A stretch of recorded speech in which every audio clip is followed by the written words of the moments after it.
Hello everyone, chapter 4 linear equation in two variables, class 9th NCERT book. ठीक है बेटा, अभी सबसे पहले हम इसका बेसिक कॉन्सेप्ट समझते हैं कि लीनियर इक्वेशन क्या होता है और ये टू वेरिएबल्स का मतलब क्या है, वन वेरिएबल का मतलब क्या होता है, या थ्री यहाँ पे होता तो क्या होता और वो इक्वेशन किस तरीके से फॉर्म की जाती। देखिए, आप लोगों ने कभी सोल्व किया होगा y + 2 = 10। ठीक है बेटा, 7th क्लास 8th क्लास में पढ़ा होगा। तो इस प्रकार से जो इक्वेशन बनती है उनको बेटा हम लीनियर इक्वेशन कहते हैं। अगर यहां पर हम लोग सपोज करिए स्क्वायर कर देते हैं तो फिर ये बन जाता है क्वाड्रेटिक। अगर यहां पर हम क्यूब कर देते हैं तो फिर ये बन जाता है बेटा आप लोगों का क्यूबिक। 4 कर देते तो बाई क्वाड्रेटिक, फिर पावर डिग्री 5 6 तरीके से हम बढ़ाते जाते हैं। समझ में आप लोगों को? अगर उसने बोला है कि लीनियर इक्वेशन है तो ये चीज आप क्लियर समझ लेंगे कि हमें अब कोई भी टर्म मिलेगा नहीं, उसके ऊपर स्क्वायर या क्यूब या 4 5 कुछ नहीं मिलेगा। सिंपल बस आप लोगों को इस तरीके से एक इक्वेशन मिल जाएगी। समझ में आ रहा है आप लोगों को? इसे बोलते हैं लीनियर इक्वेशन। लेकिन यहाँ पर वेरिएबल्स का मतलब क्या होता है? देखो x y z a b c d जो होते हैं ये सब वेरिएबल्स होते हैं, और जो 2 4 10 है ये सब आपके कांस्टेंट वैल्यू होते हैं। फिर से सुनिएगा, x y z है, a b c है या p q r, कोई भी मतलब आपका अगर अननोन वैल्यू है तो उसको हम लोग बेटा बोलते हैं वेरिएबल्स। अगर आपको वैल्यू पता है, फिक्स्ड वैल्यू है, कांस्टेंट वैल्यू से समझा जाता है तो फिर ये वैल्यू बन जाती है आपकी बेटा कांस्टेंट वैल्यूज। समझने की कोशिश करिएगा। फिलहाल ये एक लीनियर इक्वेशन है और इसमें देखिए एक x आ रहा है, एक बार y आया है और एक बार क्या आ रहा है बेटा z। तो कितने वेरिएबल्स होंगे? 1 2 3। तो ये इक्वेशन लीनियर इक्वेशन है लेकिन 3 वेरिएबल्स में है। लेकिन यदि मैं आप लोगों को यहां पर प्लस z की जगह +2 कर दूंगा तो फिर ये इक्वेशन जो कहलाएगी लीनियर इक्वेशन ही रहेगी, लेकिन 2 वेरिएबल्स होंगे क्योंकि तो कांस्टेंट वैल्यू है। जो आपकी फिक्स्ड वैल्यूज होती है जैसे 2 4 6 जो नंबर आप पढ़े होते हैं 6 7 8 है बेटा, तो इनको हम बोलते हैं कांस्टेंट वैल्यूज। तो यहां पर 2 क्या होगा? आपका कांस्टेंट वैल्यू होगा, और x और y की जो वैल्यूज हैं, x और y की जो वैल्यूज हैं हम वेरिएबल्स बोलते हैं। तो आप देखिएगा ये लीनियर इक्वेशन भी है और 2 वेरिएबल्स में भी है, यानी कि हम जो इक्वेशन अब पढ़ने जा रहे हैं उनमें x और y आएगा और कुछ कांस्टेंट वैल्यू आपको दे देगा, चाहे 0 हो, चाहे 10 हो, चाहे आपका 5 हो, वहां पर इस तरीके से देगा। नहीं समझ में आया? फिर समझ लीजिएगा। इसकी पहले आप जर्नल फॉर्म देखिएगा क्या होती है। जर्नल फॉर्म ऑफ, लिखेंगे पहले हम लोग journal form of linear equation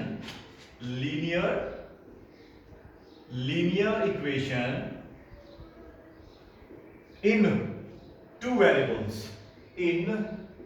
variables. अगर एक वेरिएबल होगा तो या तो पूरी इक्वेशन में x मिलेगा या फिर y मिलेगा।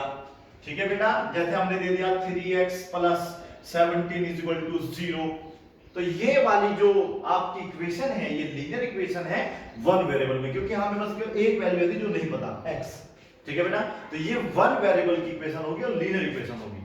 यहां पर आप लोगों को मैंने बता दिया है क्यूब या स्क्वायर नहीं मिलेंगे, अन्यथा वो क्यूबिक या क्वाड्रेटिक इक्वेशन बन जाएगी। तो इसकी जनरल फॉर्म बेटा जो होती है वो होती है ax + by + c = 0, जहां पर जो a b c है वो आपकी कांस्टेंट वैल्यू होते हैं, और जो ये x है, ये y है, ये आपके बेटा वेरिएबल्स हैं। क्या बेटा? आपके ये वेरिएबल्स, ये इसका वेरिएबल है और ये भी क्या है बेटा? वेरिएबल। समझ में आप लोगों को? और ए बी सी जो होगा यहाँ पर कोई कांस्टेंट वैल्यू 5 6 7 जो भी होगा उन्हें हम कांस्टेंट वैल्यू यहाँ पर समझेंगे। तो आप लिख सकते हैं कि ए बी सी को हम यहाँ पर ले रहे हैं कांस्टेंट वैल्यू,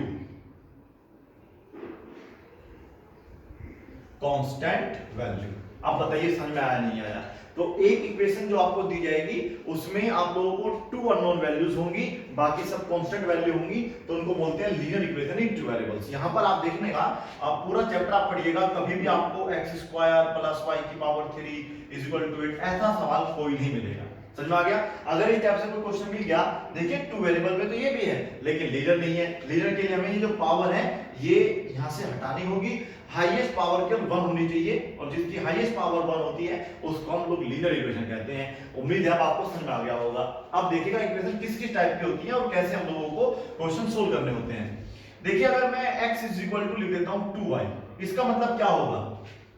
मतलब इसका हुआ कि जो x की वैल्यू है वो y से 2 गुनी है। y से 2 ज्यादा नहीं है, 2 गुनी है। 2 ज्यादा होती है तो हम +2 लगाते हैं। अगर दो कम होती है तो फिर माइनस लगा देते हैं। ठीक है बेटा, ये डिपेंड करता है। जैसे आपको क्वेश्चन नंबर 1 जो है देखिए फॉर एक्सरसाइज 4.1 में क्वेश्चन नंबर 2 हमने लिखा है, 1 नहीं लिखा, क्योंकि क्वेश्चन नंबर 1 जो है वो इस प्रकार से है, समझिएगा। उन्होंने बोला है कि जो कॉस्ट ऑफ नोटबुक है ना वो ट्वाइस है कॉस्ट ऑफ अ पेन। मतलब एक पेन की जो कीमत है, ये नोटबुक मान लीजिएगा थोड़ी देर के लिए, इस पेन की कीमत इस नोटबुक की कीमत, ठीक है, तो इस नोटबुक की जो कीमत है ना इस पेन की कीमत के डबल है, दुगनी है, ट्वाइस है। तो उसे कैसे लिखते हैं, लेट करेंगे, बुक में आपको हिंट दी हुई है वैसे, let the cost of a notebook. हमने नोटबुक की जो कॉस्ट है वो अपने पास से क्या मानना है बेटा, एक्स मानना है। आप लोग ए मान सकते हैं, बी भी मान सकते हैं। And the cost of a pen, और जो पेन की कॉस्ट है वो वाई मानना है। ठीक है बेटा, अब हमें इनसे क्या है, लीनियर इक्वेशन बनानी है। मींस हमें x का स्क्वायर नहीं करना है, y का भी स्क्वायर नहीं करना है, ना क्यूब करना है, सिंपल x y रहना है। हमें बस यहाँ पर 2 से मल्टीप्लाई कर देना क्योंकि ट्वाइस है। तो यहाँ पर आप देखेंगे जो कॉस्ट ऑफ आपका नोटबुक है वो आप लिखेंगे और वो इज इक्वल टू है किसके बेटा, ट्वाइस ऑफ अ पेन। तो ट्वाइस है पेन की कॉस्ट की, तो आपकी जो पेन की कॉस्ट थी वो y थी, दोनों बराबर हो गई, यानी कि cost of notebook is equal to cost of pen. लेकिन ऐसा उसने नहीं बोला, उसने बोला बेटा वो ट्वाइस है, ट्वाइस मींस 2 गुना, तो 2 से गुना का मतलब 2 हम लिखेंगे। अगर वो 2 मोर देन बोल देता है या 10 मोर देन बोल देता तो फिर हम लोग यहां पर बेटा 10 ऐड कर देते। तो इसका मतलब होता कि जो नोटबुक की कीमत है वो पेन की कीमत से 10 ज्यादा है। 10 गुना ज्यादा नहीं है, 10 ज्यादा है। 10 गुना होता तो फिर यहां पे 10 मल्टीप्लाई में लिखा जाता। समझ में आप लोगों को? अगर वो बोलता है कि 5 more than thrice, 5 more than thrice का मतलब होगा 3 गुने से 5 ज्यादा, तो पहले इसे 3 से मल्टीप्लाई करेंगे और फिर बेटा इसमें हम लोग 5 ऐड कर देंगे। ठीक है, अगर वो बोलता 5 less than thrice, 5 less than मतलब 5 कम करना होता, तो फिर यहां पर हम बेटा 5 कर देते। अगर हम बोलते हाफ है, हाफ का मतलब क्या होता है 1/2, तो यहां पर हम लोग क्या करते, इसको 2 से डिवाइड कर देते। भाई 1 तो ऊपर है इनटू में, तो वहां पर 1/2 की जरूरत नहीं है, तो 1 मतलब y/2 कर देंगे। अब आप देखिएगा यहाँ पे कौन सी कंडीशन चलेगी। अगर ट्वाइस बोला है, ट्वाइस बोला तो यहाँ पे आएगा 2y, ये भी आपकी इक्वेशन बन गई। अदरवाइज को आप इधर ले आइएगा, x minus 2y is equal to, इधर क्या बचेगा, इधर आ गया ये, तो यहाँ पर 0 बचेगा और ये बन गई आपकी लीनियर इक्वेशन। और ये हो गया क्वेश्चन नंबर 1 4.1 का। उम्मीद है आपको समझ में आया होगा। ठीक है, ये तो काफी इजी क्वेश्चन था। इसी में अगर थोड़ा बहुत हम लोग वेरिएशन करना चाहें तो कर सकते हैं कि सपोज करिए हमारे पास कोई भी 2 ऑब्जेक्ट हैं, ठीक है, एक टीवी है और एक एसी है। ठीक है बेटा, टीवी और एसी है। हमने कहा जो एसी की कीमत, तुम देखो दोनों में से महंगा कौन सा आता है। वैसे तो खैर महंगा तो टीवी भी आजकल बड़े बड़े महंगे एलईडी महंगे आते हैं, लेकिन आप सपोज करिएगा हमारा जो एसी है और जो टीवी है, हमने कहा कि एसी जो है टीवी की कॉस्ट से 3 गुना है, मतलब 3 टाइम्स है, थ्राइस है। तो आप क्या समझेंगे यहाँ पे, क्या आप डायरेक्ट ऐसे लिख देंगे कि एसी जो है बराबर हो जाएगा टीवी के 3 गुने के बराबर? क्या ऐसा लिखना चाहिए? नहीं, हमें यहाँ पे वेरिएबल लेने होंगे। वेरिएबल मींस हम जैसे टीवी की कीमत को बेटा हमने x मान लिया और एसी की कीमत को y मान लिया। समझ में आप लोगों को? अब हमने देखा कि दोनों में से प्राइस ज्यादा किसका है, भाई एसी का ज्यादा है। हमने बोला कि जो एसी की कीमत है वो टीवी की कीमत की 3 गुनी है, यानी कि 3 28 है, 3 टाइम्स है। तो हमें क्या करना होगा, यहाँ पर टीवी लिखना होगा और 3 से मल्टीप्लाई करना होगा। ये बन गई आपकी इक्वेशन। फिर y को आप इधर भेज दीजिए, x को इधर ले आइए, बात फर्क नहीं पड़ती। वैसे ध्यान रखना है, पहले ax यानी कि x की वैल्यू आनी चाहिए, फिर y की, और फिर कांस्टेंट वैल्यू होनी चाहिए। वैसे रूल तो ये है। बाकी आप कोई दिक्कत नहीं बेटा, इक्वल टू होता, नो प्रॉब्लम। सपोज करो मैं यहाँ पे से 3 हटा देता, इसका मतलब क्या होता?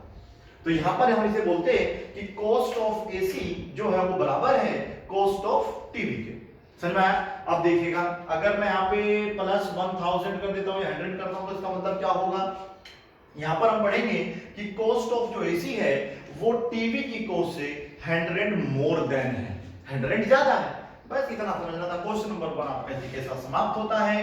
अब क्वेश्चन नंबर 2 करने से पहले थोड़ा सा कुछ समझेंगे। ठीक है बेटा, देखिएगा मैंने इक्वेशन लिख दी 2x + 3y + 4 = 0। ये इक्वेशन क्या ये इससे मैच कर रही है? बिल्कुल कर रही है। आपको यहाँ पर क्वेश्चन नंबर 2 जो यहाँ पर लिखा हुआ है ना, ये क्वेश्चन नंबर 2 जो है, यहाँ पर हमें a b c की वैल्यू निकालनी, मतलब इस a की, b की और c की वैल्यू निकालनी है। x y की वैल्यू यहाँ पर आपको दी होगी। ठीक है बेटा, पहले आप इसे समझिएगा, वहां पर बिल्कुल ना देखें आप, इधर देखिए 2x + 3y = 4 याद रखना है आपको।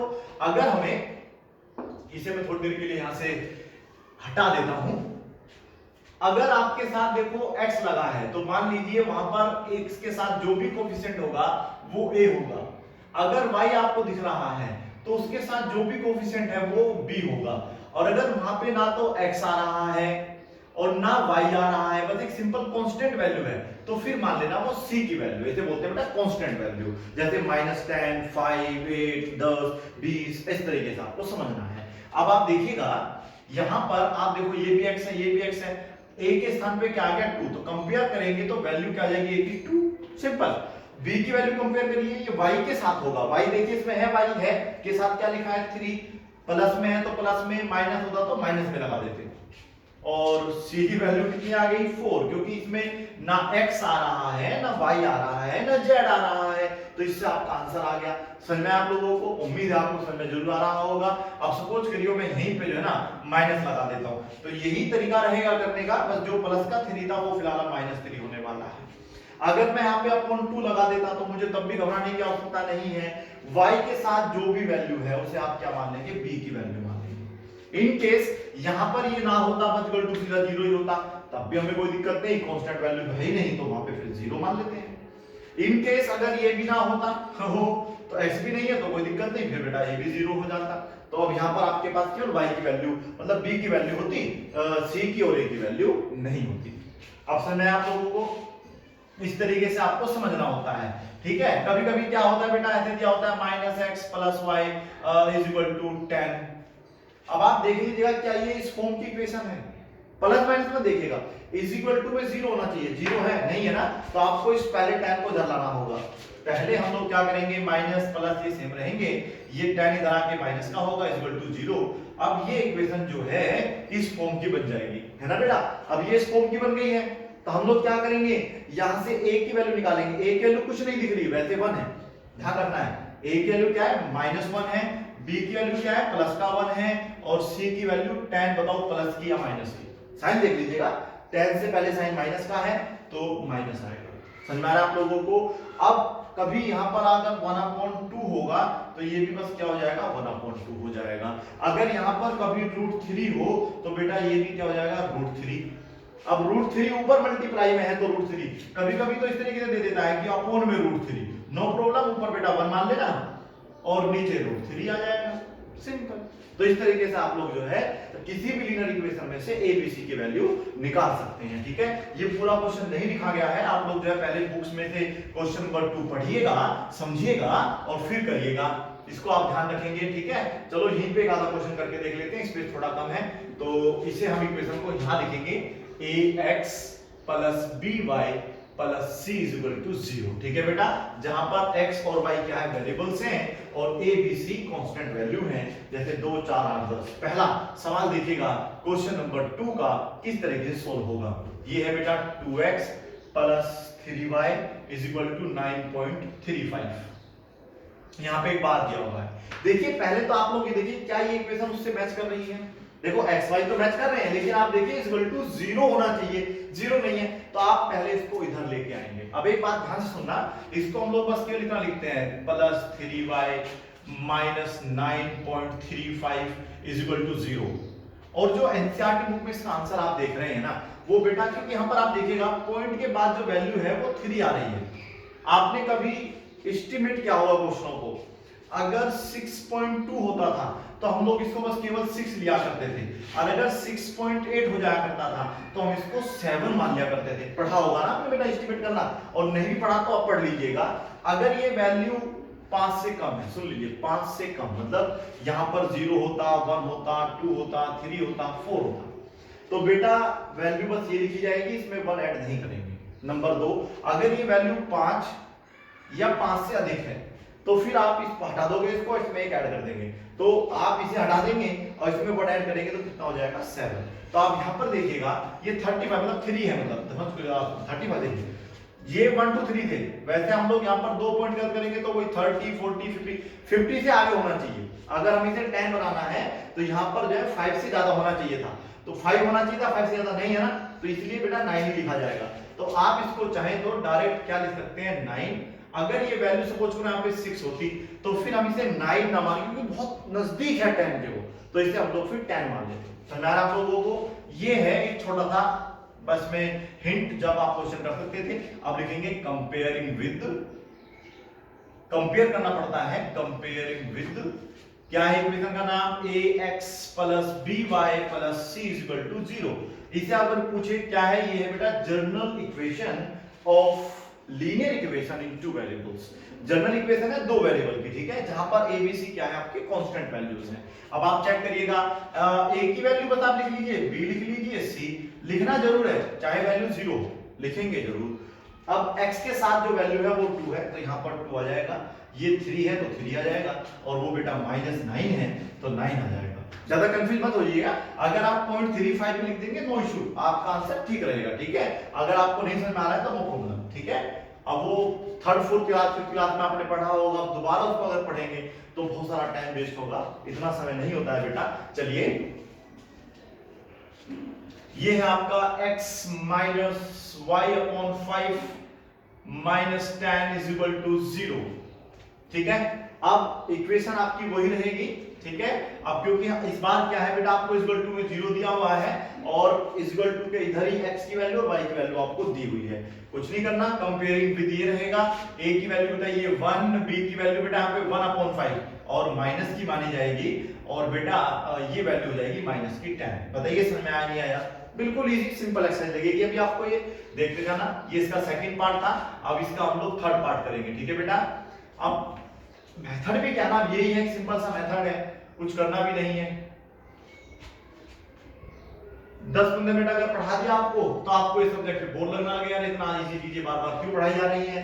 पहले आप देखिए क्या ये इक्वेशन इस जनरल इक्वेशन से मैच कर रही है। आप कहेंगे सर नहीं, क्यों? क्योंकि यहाँ पर बराबर में 0 नहीं है, इसको इधर लेकर आएंगे, -2x से हमें कोई मतलब नहीं, 3y से कोई मतलब नहीं, पहले 6 को इधर लेके आएंगे, ये माइनस का हो जाएगा इक्वल टू 0।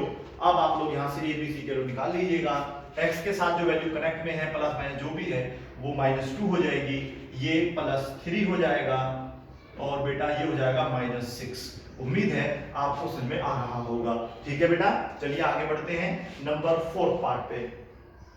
क्या कह रहे सर, एक आधा हमारे लिए भी छोड़ दिया ना? नहीं, मैं आपको सवाल बना के दूंगा, बिल्कुल भी टेंशन ना लें, पहले आप समझ लीजिएगा, एक बार आपको समझ में आ जाए तो फिर कुछ मेहनत वसूल होती नजर आती है। x इक्वल टू 3y है, ठीक है। अब ये नहीं कि x की वैल्यू यहाँ पे 1 हो गई और y की वैल्यू 3 हो गई और उसकी 0 हो गई, बिल्कुल गलत हो जाएगा। आपको पहले कोई भी इक्वेशन दी है ना वो इस फॉर्म में बनानी है, ठीक है। इक्वल टू 0 और x y जो भी है सब इधर होना चाहिए, तो ये बेटा इधर लेके आइएगा, x माइनस क्या हो जाएगा, ये 3y इज इक्वल टू 0। अब ये जरूरी नहीं कि हर बार ये माइनस इधर होगा, अगर यहाँ पर माइनस होता है तो प्लस हो जाता है, प्लस होता है तो क्या हो जाता है, वो माइनस हो जाता है। x की वैल्यू कितनी बताइए, यहाँ पर इसको आप इसी को आप तरीका ये रहता है, सिंपल आप डेमो तैयार रखिएगा, हर क्वेश्चन इस तरीके से हो जाएगा। ये 1 -3 और c की वैल्यू है नहीं तो वो 0 मानी जाएगी, ठीक है। लिखना फिर भी पड़ेगा आपको, नहीं है तो कोई दिक्कत नहीं, 0 आप रिप्रेजेंट करके दिखाएंगे। 2x इक्वल टू माइनस, यहाँ पर दिया हुआ है 2x is equal to -5y। अभी माइनस की बात कर रहे थे, देखो माइनस की बात की और माइनस हाजिर हो चुका है, कहते ना शैतान का नाम लो और शैतान हाजिर, आ गया माइनस, देखो आपके लिए 2x और ये इधर आके हो जाएगा बेटा प्लस का 5y, अभी भी क्या रहेगा 0, और a की वैल्यू बताइए अब क्या होगी, यहाँ पर a की वैल्यू होगी 2, इसकी होगी 5, ये हो जाएगी 0। समझ में आ रहा है आप लोगों को? अब नंबर कौन सा है आपके पास, ये 3x प्लस बेटा 3x इक्वल टू 2 होगा, ठीक है। एक बार चेक कर लेना, अगर नहीं है तो बताना, और ये देखिएगा 6 पार्ट इसका। अब आपको समझ में आ गया क्वेश्चन चेक कैसे भी दिया हो, ठीक है बेटा।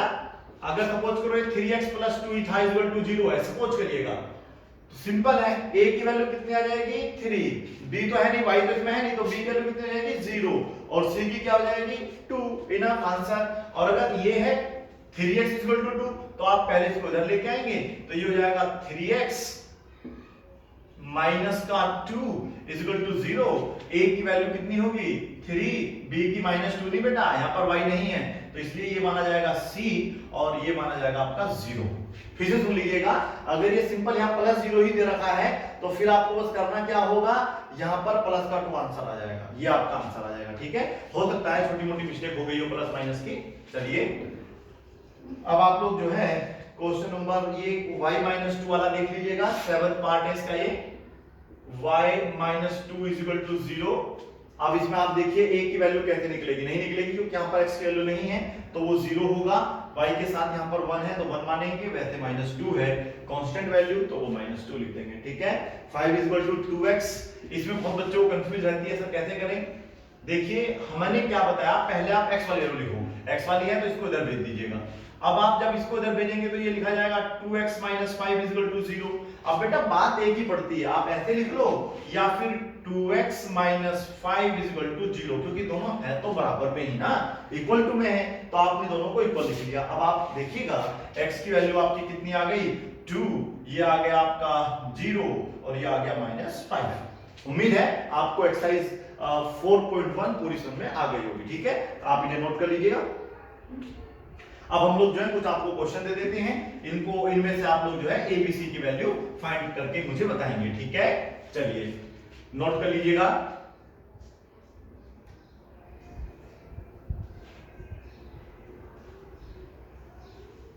ये आपका x - y + 10 is equal to 0। एक है आपका 3x अपॉन में 2 + 5 is equal to 0 -√2x + y, चलो 3y - 10 इज इक्वल टू 0। एक दिया हुआ है आपको x इज इक्वल टू 10 और एक दिया है आपको 3x - 5 + y is equal to 0। ठीक है बेटा, इन क्वेश्चनों को आप सोल्व करके देखेंगे और आंसर लाने की कोशिश करेंगे। Thank you so much for watching this video, have a good day.